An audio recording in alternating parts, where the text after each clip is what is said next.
Assalamualaikum warahmatullahi wabarakatuh. Perkenalkan, nama saya Haurenida Hanifah Putri Rahman. Dalam video ini, saya akan membahas ilmu kasus aktual di masyarakat yang dianalisis menggunakan pendekatan filsafat ilmu, khususnya aspek epistemologi, ontologi, dan aksiologi.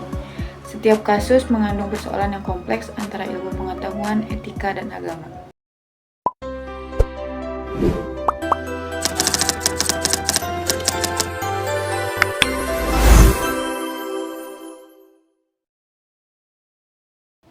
Di kasus pertama, seorang profesor di bidang biologi molekuler menghadapi tantangan ketika teori yang telah ia ajarkan selama bertahun-tahun mulai dipertanyakan karena munculnya data baru.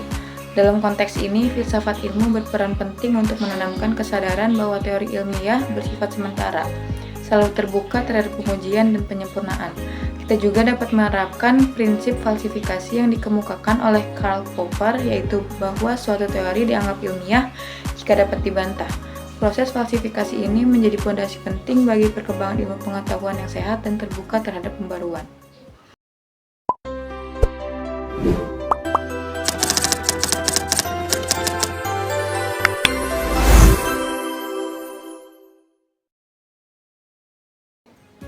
Kasus kedua membahas tentang penemuan teknologi cloning dan rekayasa genetik. Meskipun menjanjikan banyak manfaat, penemuan ini memunculkan perdebatan moral dan etis, terutama dari kalangan agama. Disinilah filsafat ilmu membantu menilai implikasi etis dari suatu penemuan ilmiah dengan mempertimbangkan dampak sosial, moral, dan kemanusiaan secara lebih menyeluruh. Untuk mengintegrasikan perspektif agama, diperlukan pendekatan interdisipliner yang melibatkan ilmuwan, pemuka agama, dan masyarakat agar tercipta dialog terbuka dan kebijakan yang bijak serta bertanggung jawab.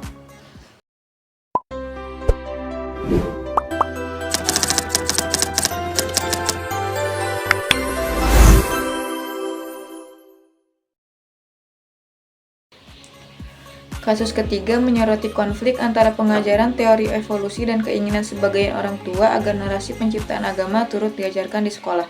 Filsafat ilmu menjelaskan bahwa sains dan agama memiliki ranah yang berbeda.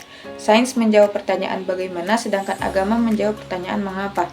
Pendekatan inklusif yang dapat dilakukan adalah dengan tetap mengajarkan sains berdasarkan metode ilmiah dan membahas nilai-nilai keagamaan dalam pelajaran yang relevan, tanpa mencampur adukan keduanya secara paksa. Hal ini mencerminkan penghargaan terhadap keberagaman pemahaman.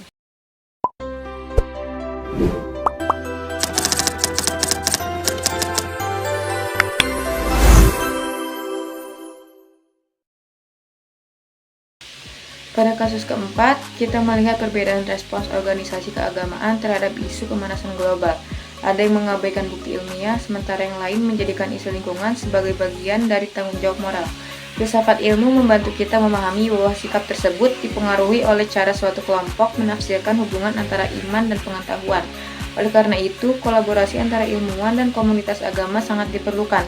Salah satunya melalui program edukasi bersama yang menunjukkan bahwa menjaga lingkungan merupakan bentuk pengabdian spiritual dan tanggung jawab bersama.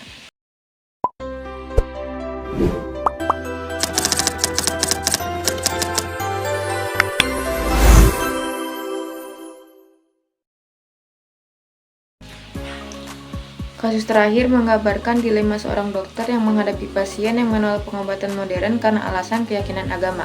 Filsafat ilmu menawarkan pendekatan humanistik di mana ilmu pengetahuan tetap menjunjung tinggi nilai-nilai kemanusiaan dan menghormati pandangan pasien.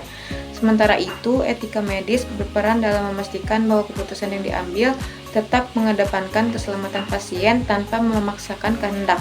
Komunikasi yang empatik dan kerjasama dengan tokoh agama setempat dapat menjadi solusi untuk menjembatani perbedaan ini. Sebagai kesimpulan, filsafat ilmu bukan hanya alat untuk memahami kebenaran ilmiah, tetapi juga sarana untuk membangun jembatan antara sains, nilai moral, dan keyakinan.